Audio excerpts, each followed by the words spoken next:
Hello प्यारे साथियों, नमस्कार। कैसे हैं आप सभी? उम्मीद है मस्त, जिंदाबाद, ज़बरदस्त होंगे।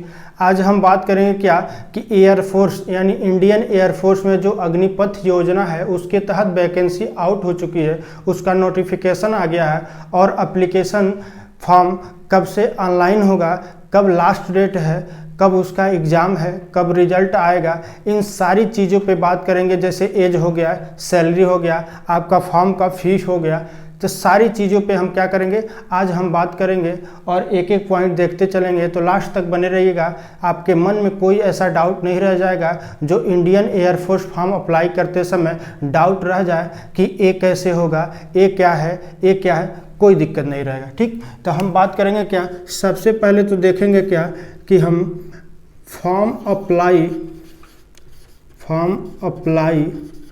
डेट क्या है, डेट क्या है।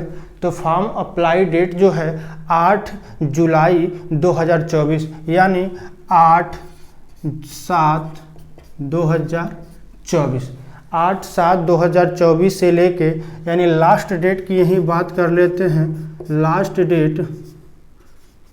डेट आपका है 28/7/2024 28/7/2024 को आपका फॉर्म अप्लाई होना क्लोज हो जाएगा। ठीक, इसके बाद हम यही बात कर लेते हैं कि एग्ज़ाम कब होगा। तो देखिए तीसरे पॉइंट पे हम देखेंगे कि एग्ज़ाम डेट क्या है। एग्ज़ाम डेट जो है आपका है 18/10/2024 यानी 18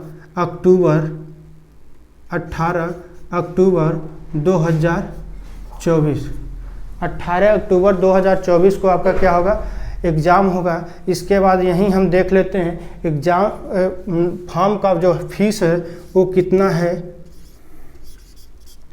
तो देखिए जनरल, ओबीसी और ईडब्ल्यूएस, जनरल, ओबीसी, ईडब्ल्यूएस लगभग सेम फीस रहता है। यानी देखिए जनरल,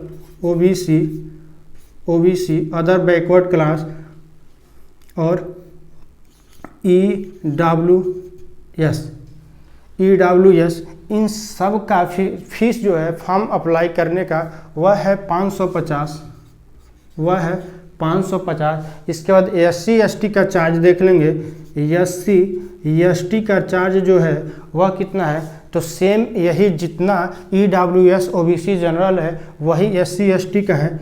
यानी एसटी एसटी का भी कितना है, 550। यानी इस फॉर्म को अप्लाई करने के लिए आपको 550 रुपये पेड करना होगा। ठीक, इसके बाद यहीं हम लगे हाथ बात कर लें एज की।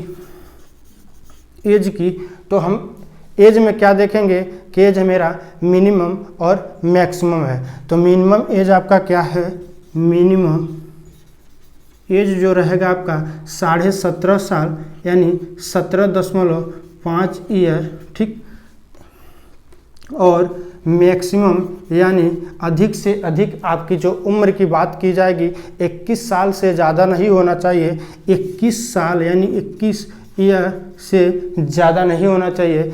यही बात हम करेंगे कि आपका जो एज है कहाँ से कहाँ तक काउंट होगा।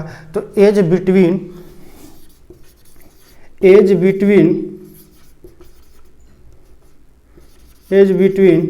क्या है कि 3/7/2004 से 3/7/2004 से देखिए 3/7/2004 से लेके 3/1/2008 के बीच में 3/1/2008 के बीच में अगर आपका जन्म हुआ है तो आप इस फॉर्म को अप्लाई करने के लिए एलिजिबल हैं। 3/7/2004 से 3/1/2008 के बीच अगर आपका जन्म हुआ तो क्या इस फॉर्म को आप पूरे आसानी से भर सकते हैं। ठीक, इसके बाद हम यही क्वालिफ़िकेशन की बात करें तो क्वालिफ़िकेशन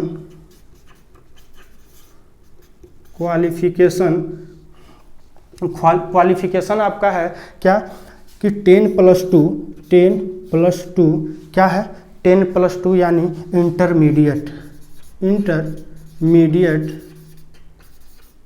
इंटरमीडिएट आपका कंपलसरी है। उसके बाद यहीं हम बात कर लेंगे क्या कि सब्जेक्ट क्या होना चाहिए। तो देखिए PCM शॉर्ट फॉर्म बोलते हैं PCM, यानी PCM मतलब क्या होता है, फिजिक्स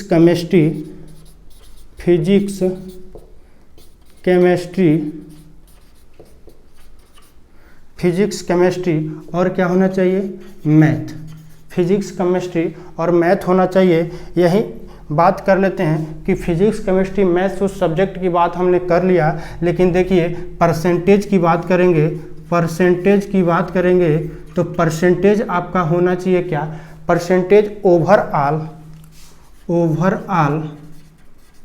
50% कंपलसरी है। ओवरऑल यानी 50%, यानी 100 नंबर का पेपर हुआ आपका इंटरमीडिएट में, तो उसमें से 50 नंबर तो लाने ही लाने हैं। उसके बाद यही बात अगर कर लें कि उसमें एक कंपलसरी चीज़ कर देता है क्या, इंग्लिश की बात करें तो इंग्लिश में मोस्ट बोलता है कि और सब्जेक्ट में 50% से कम रहे चलेगा। ओवरऑल 50 की बात कर रहा है, किसी में 70 हो गया, किसी में 30 रह गया, लेकिन इंग्लिश में ऐसा नहीं है। इंग्लिश में पहले ही नोटिफिकेशन में आउट कर देता क्या कि 50% इंग्लिश में होना अनिवार्य है। क्या है कि 50% इंग्लिश में होना क्या है, अनिवार्य है। इसके बाद हम बात करेंगे मेडिकल स्टैंडर्ड की।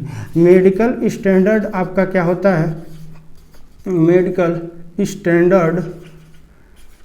जो स्टैंडर्ड होता है उसमें क्या हाइट मापा जाता है। ठीक, तो हाइट क्या होता है, 152.5 सेंटीमीटर, 152.5 सेंटीमीटर। यही बात कर लें क्या कि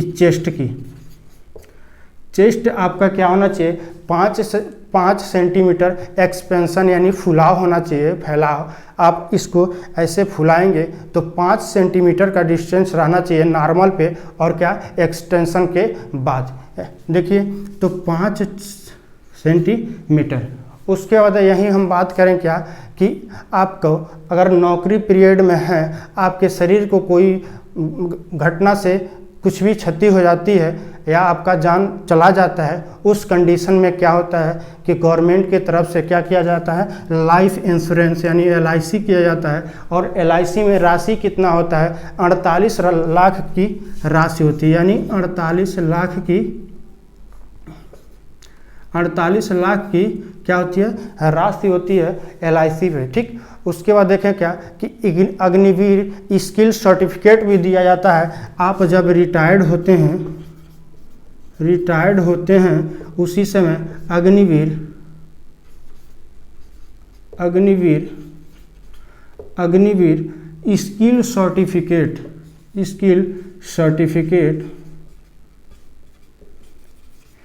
स्किल सर्टिफिकेट दिया जाता है। स्किल सर्टिफिकेट के बाद यही हम बात करेंगे क्या कि अगर हम नौकरी कर रहे हैं उस दौरान क्या है कि हमको छुट्टी कितना मिलेगा,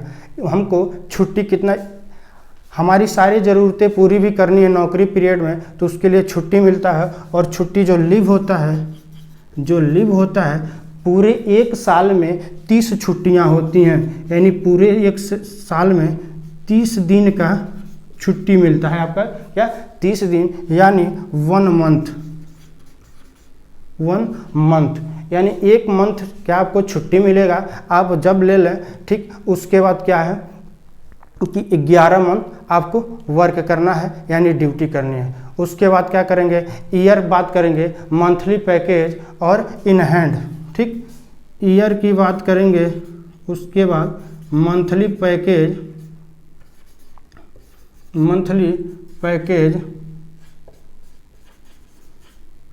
देखिए ईयर की बात करेंगे, उसके मंथली पैकेज। उसके बाद इन हैंड कितना होता है,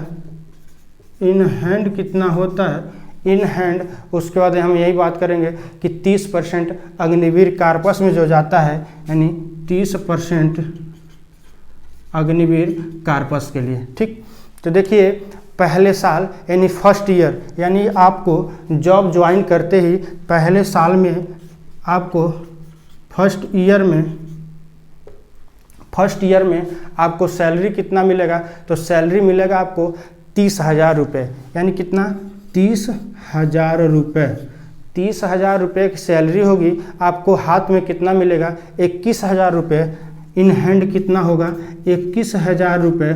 बाकी बचे जो 9,000 रुपये वह क्या चला जाएगा अग्निवीर कार्पस में, यानी आपको जो एक अग्निवीर कार्पस में रखा पैसा एक ही बार क्या करा जाएगा जोड़ के दिया जाएगा, यानी 9,000 रुपया अग्निवीर कार्पस में। ठीक, उसके बाद दूसरे साल की बात कर लेंगे तो दूसरे साल में आपकी सैलरी क्या हो जाती है 33,000। तो दूसरे साल यानी सेकेंड ईयर में आपकी सैलरी हो जाती है कितना 33,000। 33,000 आपकी सैलरी होने के बाद कितना आपके हाथ में मिलता है, यानी 23,100 आपको इन हैंड होगा। 23,100 इन हैंड होगा। और क्या होगा अग्निवीर कार्पस में कितना जाएगा कि 9900। ठीक, कितना 9900 आपका क्या होगा अग्निवीर कार्पस में जाएगा। उसके बाद थर्ड ईयर की बात करेंगे तो थर्ड ईयर में 36,500 आपकी सैलरी हो जाती है। ठीक, थर्ड ईयर में आपकी सैलरी कितनी हो जाती है 36,500, यानी हर साल आपकी सैलरी में इंक्रीजिंग होती है ना कि डिक्रीजिंग। उसके बाद इस तीसरे साल में आपको इन हैंड मिलेगा 25,580 यानी, और 10,950 आपका क्या हो जाएगा 10,950 और 25,580 रुपये क्या होगा आपको इन हैंड सैलरी मिल जाएगी। तीसरे साल की बात कर रहे हैं। और चौथे साल की बात करें तो चौथे साल में फोर्थ ईयर में चौथे साल में क्या होगा कि आपको 40,000 की पूरी सैलरी होगी। 40,000 यानी स्टार्ट हम कहाँ किए थे, यानी स्टार्ट 30,000 से किए थे और कहाँ तक सैलरी पहुँची चौथे साल में, क्योंकि आपका जॉब 4 साल का है।